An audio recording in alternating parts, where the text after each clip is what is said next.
Alright, so now I'm going to moisturize with my favorite cuticle oil, which pretty much only has jojoba oil, sweet almond oil, and vitamin E in it. I'm just twisting the pin down until the oil comes out because I just filled it up because I like this, oops, too much. I like this applicator better than the bottle. So, anyway, back to Wayne Williams.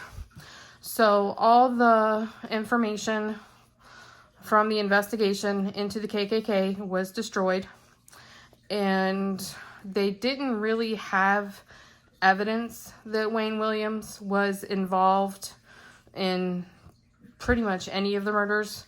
It was all circumstantial. They only charged him with two of them, two of the adults. So what they did have was fibers that they found on some of the bodies of the murdered children. So they decided that Wayne Williams was responsible, and it showed a pattern, and they were able to introduce it in his trial because they said that the fibers were from a unique green carpet, and he had green carpet in his house. He lived at home with his parents. They were probably a pretty solid middle-class family. Both of his parents had been teachers, but there was the unique green fiber. There was a violet acetate fiber that was said to be from his bedspread, and like dog hairs from his German Shepherd. One of the things that's kind of sketchy with the fiber evidence with the dog hair is that in the beginning, when they had found these dog hairs on some of the bodies, they said it was from a Siberian Husky. Wayne Williams had a German Shepherd, so completely different dogs. But anyway, they decided that, like, I think it was like 10 to 12 of the children had these fibers that the FBI and experts said that would be very unlikely that the combination could have been from anyone else because he had those items. However, it was later said, a couple of years later, that one of the KKK members actually had a German Shepherd and a green carpet in his house too. So, crazy little coincidence there. But anyway, so they didn't charge him with those 10 or 12 other murders.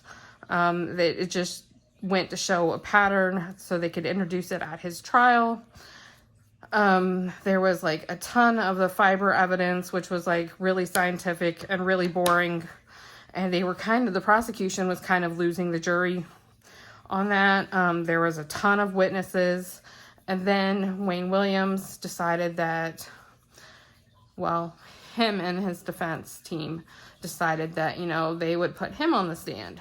So the first day went pretty well for him. He was calm and mild-mannered, and he said that he never killed anyone, had never seen the two that he was charged with in his life. He had never killed any children. That wasn't him. And then the next day, after his lawyer had told him, you're not showing any emotion, most normal people would be angry about this. It's okay if you show emotion.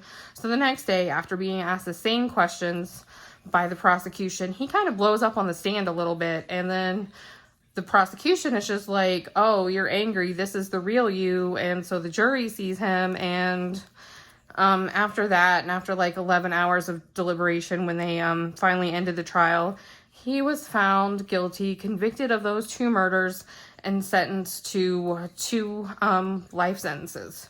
He's still in prison now in Georgia.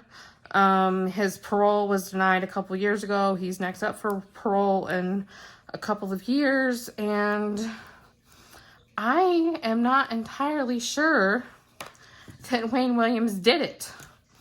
I think that maybe he killed a couple of the people, but I think that the families really deserve a more thorough investigation, because after he was convicted, they disbanded the task force into looking into these murders, decided that he was responsible for 22 of them, and closed the cases.